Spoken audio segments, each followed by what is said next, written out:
The road stretched on for miles, unbroken and endless, flanked by scrubby desert and distant mountains painted purple by the sinking sun. Maddie rubbed her eyes as the last sliver of daylight vanished behind the ridgeline. Her car's engine had begun making a worrying knocking sound 2 hours earlier, and with no signal and no towns for 50 miles, she'd taken the first turnoff she could find. A faded sign near the highway had read, "Mirage Motel," 2 miles ahead. Vacancy in cracked red letters. It looked abandoned from the distance, but she didn't have a choice. When she finally pulled into the gravel lot, the place looked like something left behind by time. A U-shaped building of 8 units surrounded a single, empty swimming pool. One flickering neon letter still glowed in the office window. The C in vacancy buzzed like a dying insect. The office door creaked open as she approached, the overhead bell chiming a hollow ring. Inside, the air was stale and thick, filled with the scent of old plastic and floor polish. A single man sat behind the counter, watching her through round, dusty glasses. "You lost?" he asked, his voice dry and papery, like wind through dead leaves. "Not lost, just stuck," Maddie replied, trying to smile.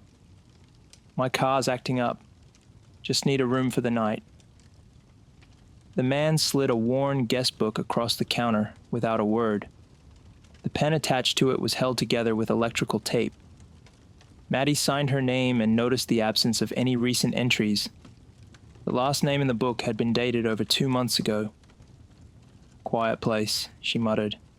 "Always is," the man said. He slid her a brass key with a plastic tag marked Room 7 and pointed down the cracked sidewalk. "End unit. Faces the wash. No one on either side. You'll sleep fine." Maddie nodded, forcing herself not to overthink it. She was tired, strung out from the drive, and her nerves were shot from the mechanical noise under the hood. She just needed rest. That's all. Room 7 was clean, in a dated sort of way. Brown shag carpet, mismatched floral curtains, a TV from the 90s bolted to a corner shelf. The air conditioning unit wheezed when she turned it on, but gave off a steady hum. The bedspread smelled faintly of bleach and sun-dried linen. Outside, the desert night fell fast, the silence absolute. Not even crickets sang. Maddie showered and changed into an oversized t-shirt, crawling into bed with the remote. The TV barely picked up one channel, static-laced reruns of some courtroom show. Eventually she gave up, clicked it off, and rolled onto her side. The room seemed too quiet, the silence almost vibrating. Still, exhaustion pulled her towards sleep. But just as she was slipping under, something in the room clicked, like a door latch. Maddie sat up quickly, heart pounding. The room was dark except for the glow of the old alarm clock. Red numbers blinked 12:34. She listened. Nothing. No wind. No voices. No movement outside the curtain. She got up and checked the door. Still locked. Then the bathroom. Empty. She flicked on the light and stood for a moment, watching herself in the mirror. Her face looked pale and slightly blurred, like the reflection wasn't quite crisp. She stepped closer and realized the mirror was warped, faintly concave in the center. As she leaned in, the light above her buzzed and went out. The mirror stayed bright for half a second longer. Something else had moved inside it. She turned around fast, but the room was still. Empty. Breathing hard, Maddie laughed nervously. It had to be exhaustion. Hallucinations. Her body was begging for rest, and her mind was playing tricks. She left the bathroom light off and crawled back into bed, pulling the thin motel blanket up to her chin. Outside, a breeze kicked up. The curtain over the window stirred slightly. A shadow passed across it, just once, quick, as if someone had walked by. Maddie didn't move.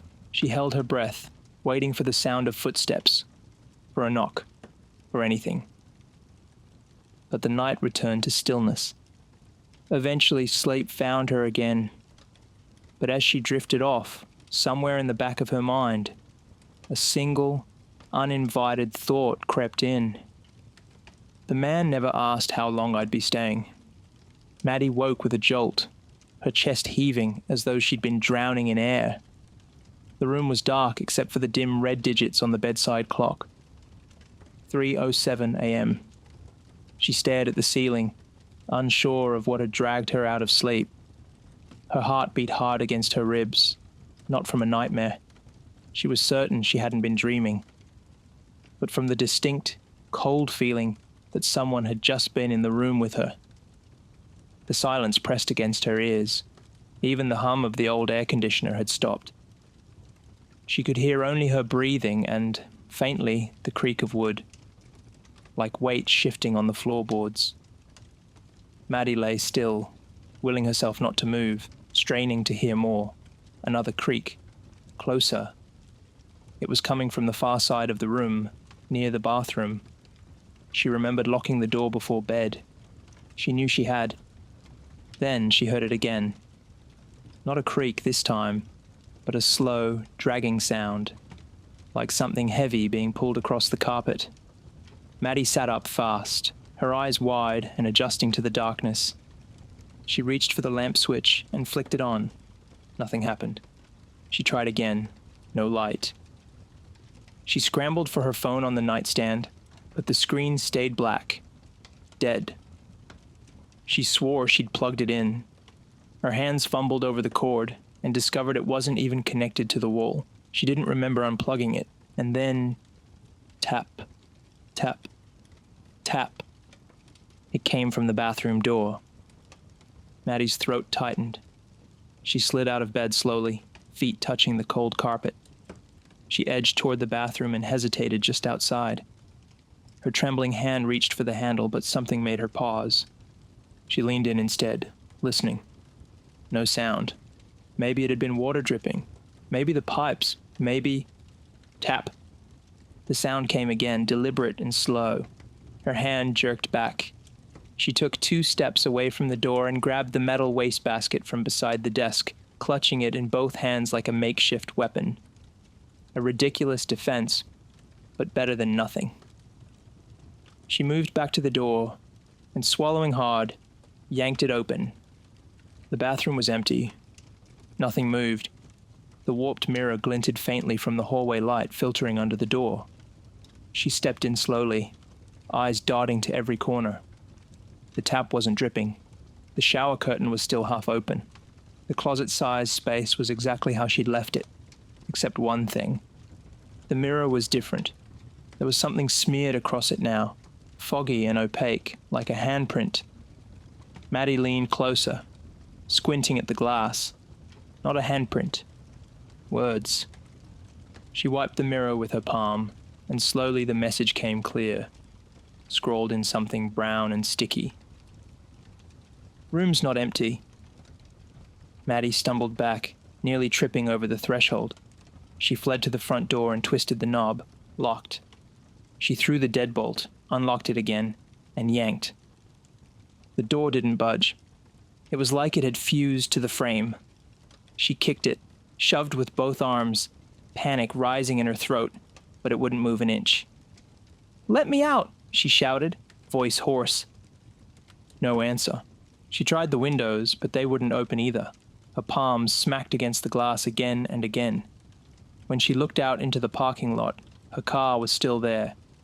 But so was something else. A person. Standing motionless near the pool. Too far away to make out clearly in the darkness, but tall. Thin. Head cocked at a strange angle. She blinked and it was gone. Maddie backed away from the window, the motel blanket still wrapped around her shoulders. She curled into the corner near the door, her eyes locked on the bathroom. It was still open, the mirror still fogged. And the words, they were gone now, as though they'd never been there. She didn't sleep for the rest of the night. Every time she shut her eyes, she felt that same presence creeping in around her, hovering at the edge of consciousness, watching, waiting. As the hours dragged on, she counted every minute until dawn, whispering to herself that daylight would break this spell, that everything would make sense when the sun came up. But when it finally did, and she threw open the curtains, the outside world didn't feel any different. And something about her room felt slightly rearranged. Maddie left the room as soon as the front door unlatched. It had opened with a soft click just after 6, as though it had never resisted her at all. She didn't question it. She simply grabbed her keys, shoved on her shoes, and stepped out into the chalky light of morning. The parking lot was silent. Her car sat where she left it, crusted in desert dust. The office door was closed, no lights on inside, no sign of the man from the night before. She drove for half an hour in complete silence. No radio, no talking. Her hands gripped the wheel tighter than necessary, eyes fixed on the cracked road. She passed a lone saguaro, a dead dog on the shoulder, and nothing else. No towns, no cell reception. Finally, when she saw a sign for a gas station 35 miles ahead, she pulled onto the shoulder, turned off the engine, and rested her head against the steering wheel. She didn't remember falling asleep. She didn't even remember closing her eyes. But when she opened them again, her car was back in the motel parking lot. Room 7 stood in front of her. Her hands were trembling. Her mouth tasted of metal. The engine was cold, as if it hadn't run all morning. "No," she said out loud, trying to will it away. She opened the door and stepped out, half expecting the desert to peel back like a backdrop on a stage. But it didn't. Everything was exactly as it had been. The pool, the dust, the hush. The motel was holding her. She thought of driving again, but fear gnawed at her stomach. What if she was already gone in some way? What if she'd never left room 7 at all? She walked to the office. The door creaked open. Empty inside now.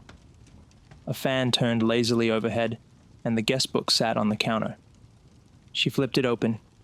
Her name wasn't there anymore. She ran her finger down the page. Nothing.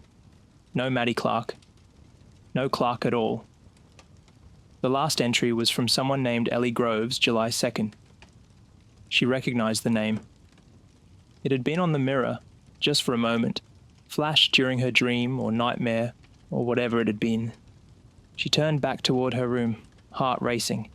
She didn't want to go inside, but she needed her phone charger, her backpack, some anchor to the outside world, something to prove she was still real. Inside, the room smelled faintly different, warmer, damp. She stepped in carefully. The bed was made, but the covers weren't hers. They were patterned now, with deep red flowers and intricate stitching. She hadn't seen those yesterday. The painting on the wall was new too. A strange piece. A warped desert scene with figures half sunk into sand, faces hidden. Her backpack sat on the chair by the TV, exactly where she'd left it. Except it wasn't her backpack. It looked the same black canvas, same leather straps. But when she unzipped it, the contents were wrong. A spiral-bound notebook, a camera she didn't own, a faded envelope addressed to someone named Eleanor G. Inside was a photograph of the motel, of room 7, taken from outside the window. A woman stood behind the glass watching the photographer. The woman looked like Maddie. Her breath caught in her throat. Her limbs felt weak, like they didn't belong to her anymore. She dropped the envelope, backed away from the chair, and turned to the mirror. It was fogged again, but this time, her reflection stared back with a delay, a heartbeat too late. She raised her hand. It raised its hand after. A subtle, stuttering lag. The hair on the back of her neck stood up. The reflection's mouth twitched into a grin. Maddie didn't move. Neither did her actual mouth. But in the mirror, her reflection's smile widened, teeth pale and too many, curling unnaturally upward at the edges. Then the mirror shattered from the inside.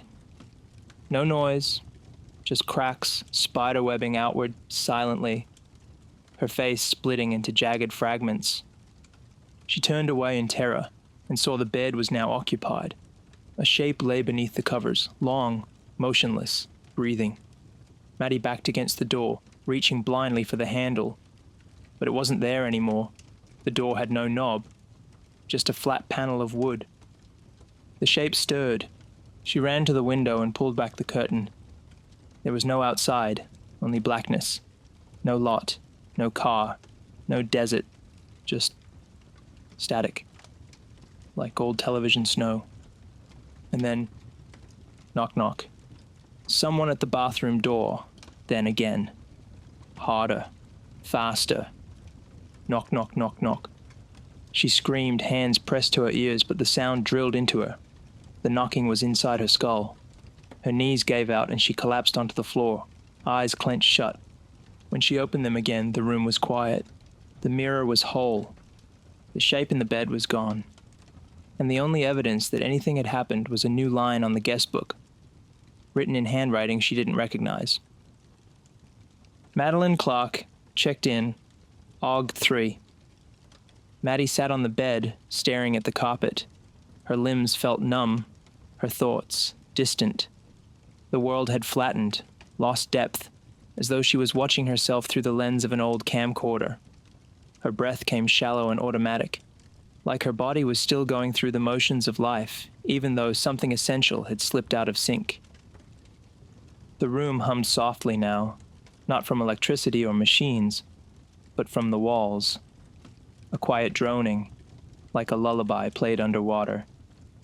She realized she was rocking gently, her hands clenched in her lap, eyes locked on the door as though waiting for someone to enter. Maybe the man from the office, maybe her reflection, maybe the thing that knocked. She didn't remember lying down, but suddenly she was under the covers again, the patterned quilt pulled to her chin. Her head rested on a different pillow, thinner, worn. The scent of it was not her own. It smelled like salt and mothballs and sleep. Not her sleep, someone else's. The hum grew louder. Her eyes began to close. She fought it. No. She couldn't fall asleep again. That's when it came. She rolled off the bed and hit the floor hard, knocking her head against the side table. The pain jolted her awake again, momentarily sharp and grounding. She crawled to the door, fingers scraping along the baseboard, trying to find a seam, a crack, a latch, anything to escape. Still no knob. The door was a wall now. The window showed no change, still black, still static.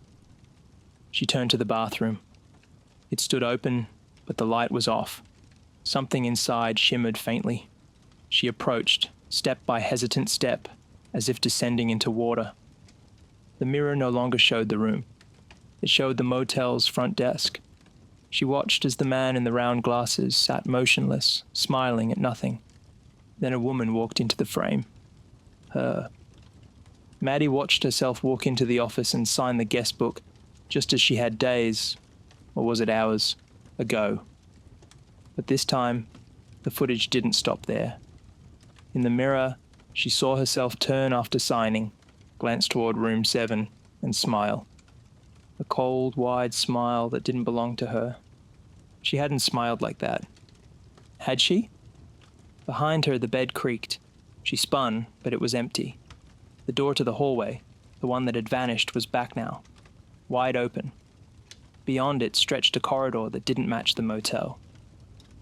It was too long, too dark, lined with endless doors, all slightly ajar. From each came the sound of whispering. She stepped into the hallway. The floor beneath her feet was carpeted, but wet, as though recently mopped, or as though something had bled through from beneath. The walls pulsed faintly, with that same low humming. Door 3 let out a long, slow creak as she passed. She didn't look in. She knew something waited there.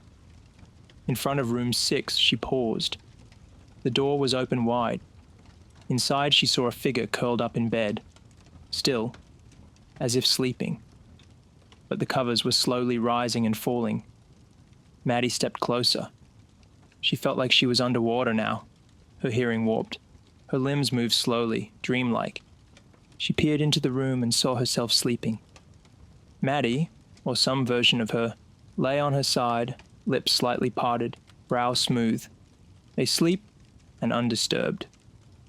A faint smile played on her sleeping counterpart's face. Then the sleeper's eyes opened, not with confusion or fear, but with awareness. The thing in the bed stared directly at Maddie standing in the doorway, and whispered, "You should rest." Maddie stepped back, but the hallway behind her had gone. Just walls now. Endless, soft, fleshy walls. Breathing. "No," she whispered. I'm not staying. The sleeper rose slowly from the bed. Not walked. Floated. It drifted toward her, bare feet never touching the ground, eyes locked onto hers. Maddie tried to scream, but her voice caught in her throat. She tried to run, but her legs wouldn't move. Then the other Maddie leaned close. Too close. Her breath was cold, her face inches from Maddie's own. And she whispered again, "You already stayed." Darkness rushed in. She awoke to sunlight streaming through the blinds. Birds chirped outside.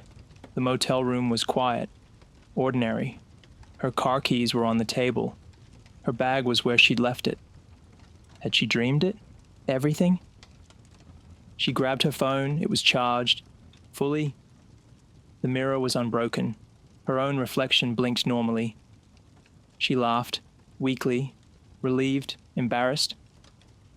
She walked to the front office, ready to check out. The man behind the counter looked up and smiled politely. "All set, Miss Clark?" She blinked. "Yeah, I think I'm ready to leave." He nodded. Shame, most people don't. She paused, unsure what to say. "Just leave the key in the box on your way out," he added, his tone light. She turned to go, but before she could leave the office, she heard him murmur behind her. "Room 7 likes you. You sleep deep." That night, somewhere on a different highway, in a new motel room with clean sheets and working lights, Maddie lay awake again. She stared at the ceiling, too afraid to close her eyes, because somewhere behind them, in that liminal place between dreams and waking, she knew the hallway still waited. And someone in room 7 still wore her face, sleeping, smiling, waiting for her to come home.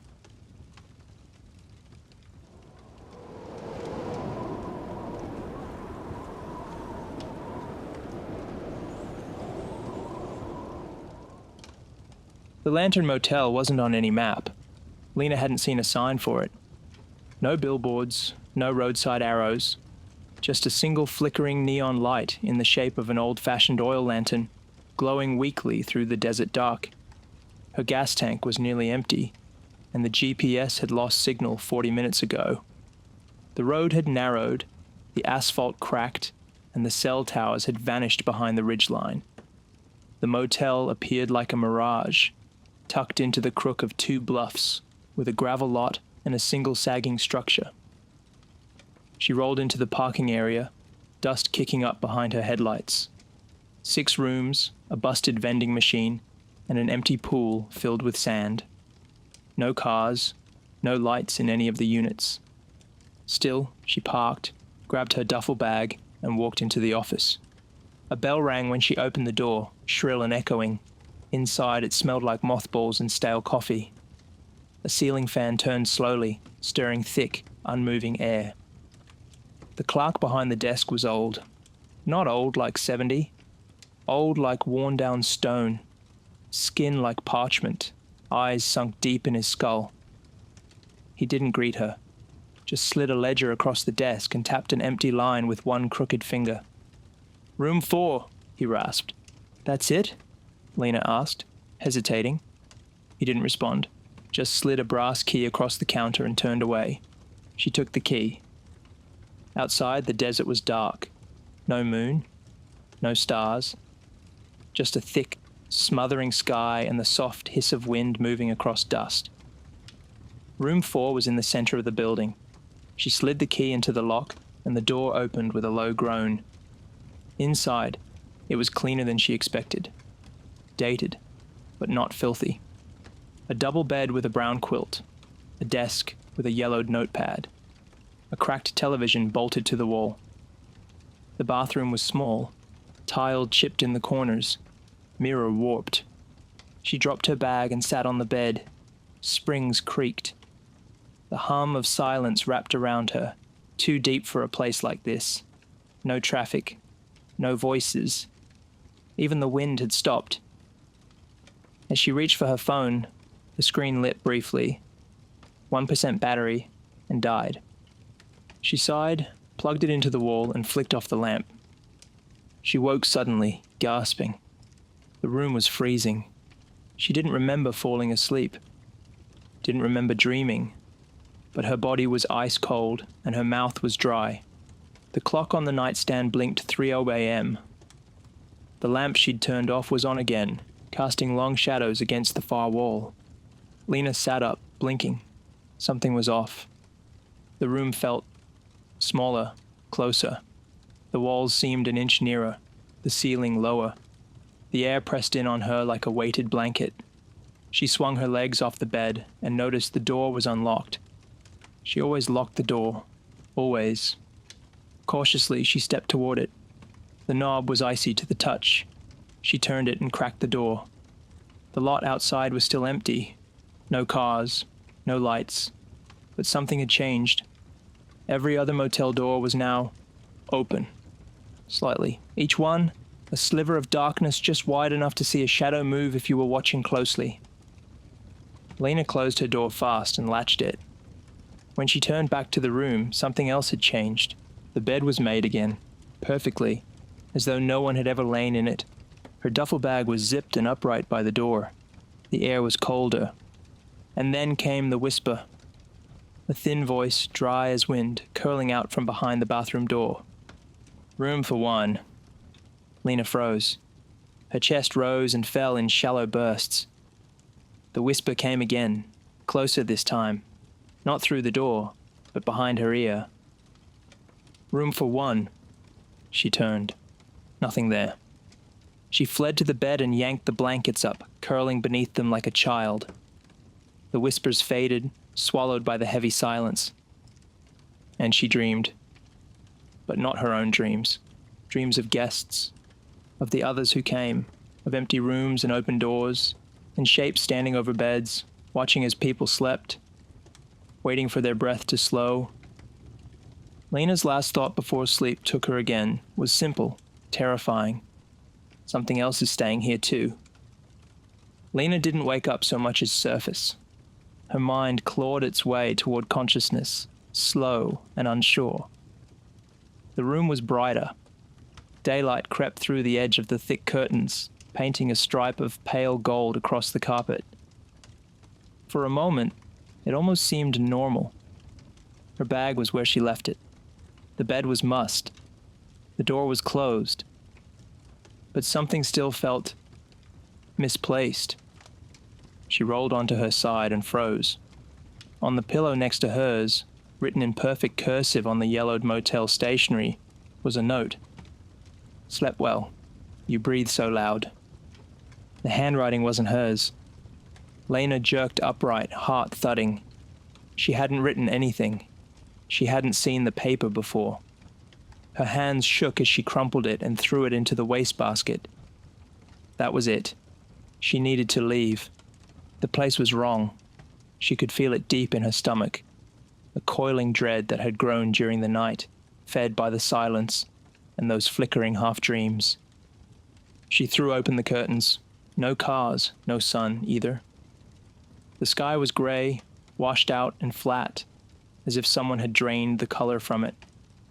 The air outside the window looked heavy, like heat ripples, but it wasn't warm. If anything, the room felt colder than before. The hallway, when she opened the door, was lined with shut doors again, but the clerk's office was still dark. She crossed the lot, footsteps crunching on the gravel. The office door was ajar. Inside, it looked exactly as it had the night before, but the guest ledger was gone. The counter was dusty, and the bell on the desk was tarnished, unmoved in years. A cold draft snuck in through a vent, humming low. Then a knock, soft, behind her. She spun, no one there. She turned back to the desk, and the ledger was sitting there again. Her name was in it. Below two others, Daniel Shaw, March 18th, Mira L., April 2nd, Lena Ridge, August 3rd. Except she hadn't written that. She hadn't signed anything. She backed away slowly, heart pounding, and turned to return to her room, but the hallway looked longer now. Room 4 stood impossibly far away, and all the doors were open again. Just slightly.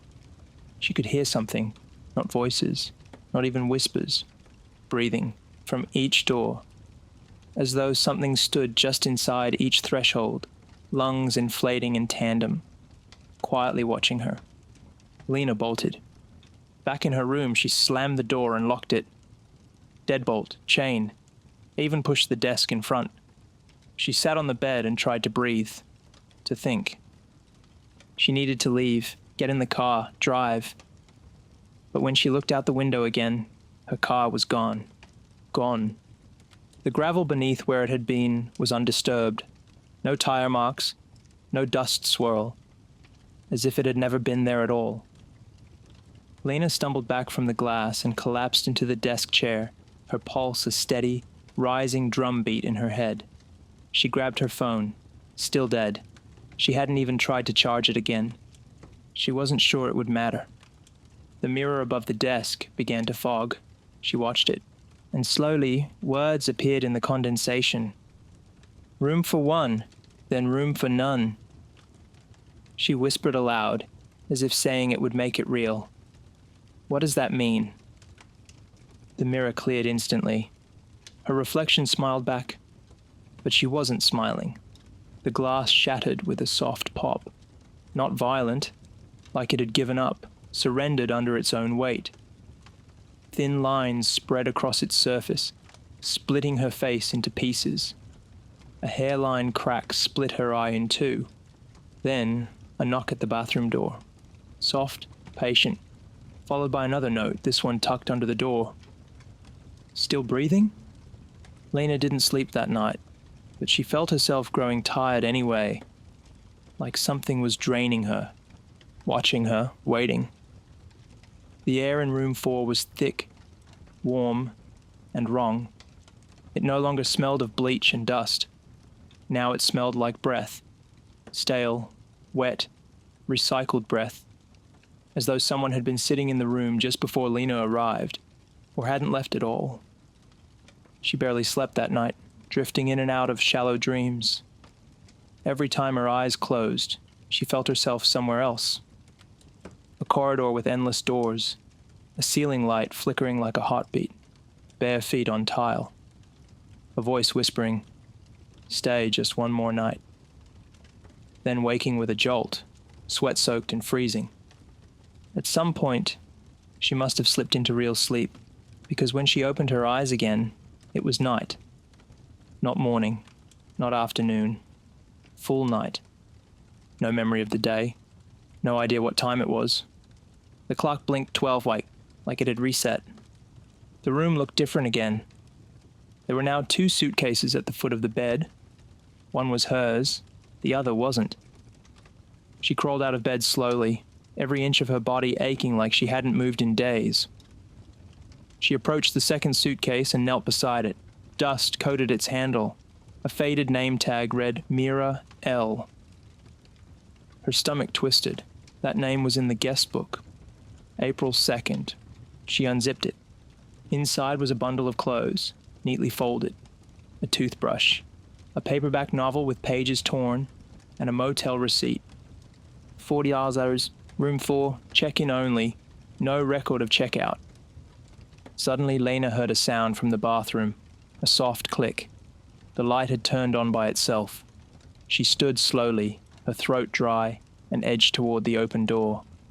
The mirror was whole again, but the light inside seemed dim, like a dying flashlight. Her reflection was slightly delayed again. She mouthed the word leave. Her reflection mouthed sleep. She slammed the door shut and backed away, but her heel hit something soft. She turned and saw the bed had changed. There was someone in it, or something. A form beneath the covers, perfectly still. No face visible, no limbs showing, just the heavy rise of blankets over an outline. And it was breathing. She didn't move, didn't blink. The form shifted once, slightly, then stilled again. From the bathroom came the faintest echo. One in, one out. Lena stumbled backward until her knees hit the desk chair and she collapsed into it. The television clicked on, by itself, and the screen filled with static. But there were shapes in the static. People, faces, like watching 100 different security cameras in one corrupted feed. And one of those cameras, it was room 4. She saw herself sitting in the chair, right now, on screen, watching the TV. Then the figure on the bed sat up. Lena screamed and turned, but the bed was empty, blankets smooth, no sign anyone had ever been there. The TV shut off. The lights returned to their old yellow hue. The room reset, again. She began to cry, softly, tiredly, because she understood now. The motel recycled its guests, bent them, fractured them, swallowed their time. Mira, Daniel, whoever came before, they didn't leave. They just stopped being guests and became part of the motel. Sometime later, an hour, a day, maybe more, a knock came at the door. A polite one, 3 soft raps. She approached cautiously. A man stood outside, early 20s, flannel shirt, nervous smile, holding a duffel bag. "Hi," he said. "Car trouble. The guy in the office gave me this key. Room 4. Lena stared at him. His face was so alive, bright-eyed, just like hers had been. He noticed her hesitation and added, "I know it's weird. Middle of nowhere. Just one night." One night. That's all it ever was. Lena opened the door wider and stepped aside. "Sure," she said. Her voice sounded distant, hollow. She watched as he entered and set down his bag. The door clicked shut behind him. She stood by the window, staring at the black beyond the glass. He asked something, probably about the Wi-Fi or the air conditioner, but she didn't answer, because she was already fading. Her name would vanish from the guest book soon, and room 4 would only have one occupant again. He was polite, talkative, nervous in the way people are when their instincts are whispering "get out," but their logic tells them they're just being dramatic. Lena had been the same. Once. He laughed when the TV didn't work, shrugged when the outlet by the bed sparked, grumbled about how weird the air smelled, like burnt sugar and dust. But she didn't speak much, just watched him. Watched the way he moved, the way he breathed. Watched how alive he still was. She wondered how long it would take. It was always different. The motel fed slowly. You didn't vanish all at once. You dimmed, like a bulb left on too long, growing dimmer with each hour until your glow just disappeared. The first night he joked about ghosts. The second, he said the mirror was messed up. By the third, he stopped asking her questions and started sleeping during the day. On the 4th night, she woke up to find him standing in the corner, staring at her, eyes open, face slack. His lips moved soundlessly. She didn't wake him. The next morning, he was gone. She found his duffel bag by the door, unzipped, empty. His room key rested beside the sink. By then, Lena understood her place. She wasn't a guest anymore. She was part of the room. It explained why she never felt tired, why her body didn't ache, why her phone stayed dead even when plugged in. She didn't leave. She didn't need to. The motel had claimed her, absorbed her. Her face had started to fade in mirrors. Not disappear, just blur. Less defined. Like she was someone remembered vaguely, rather than someone still present. Sometimes, she'd walk the hallway. The doors were always ajar now, all of them. A dark invitation humming behind each one. She never entered them. She didn't need to. Room 4 was hers. And it was waiting. One evening, or maybe it was morning, time had become useless. Lena opened the door and saw a woman standing in the parking lot. Disoriented, pale, clutching a purse and looking around like she'd woken from a dream. She watched the woman approach the office. The bell didn't ring. It never rang anymore. But the clerk was there. He always was.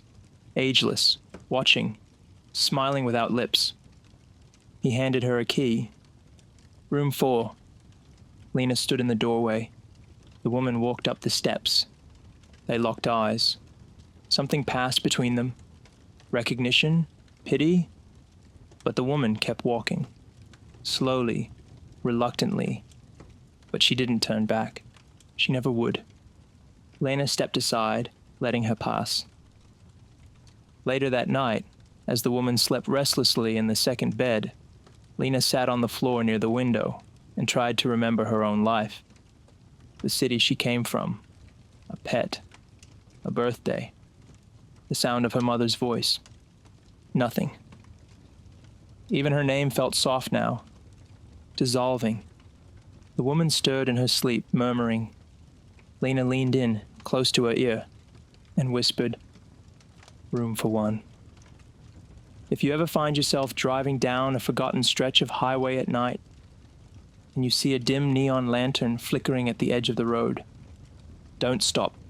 Don't follow the gravel path. And whatever you do, don't check into room 4, because it's never empty, and it's always waiting.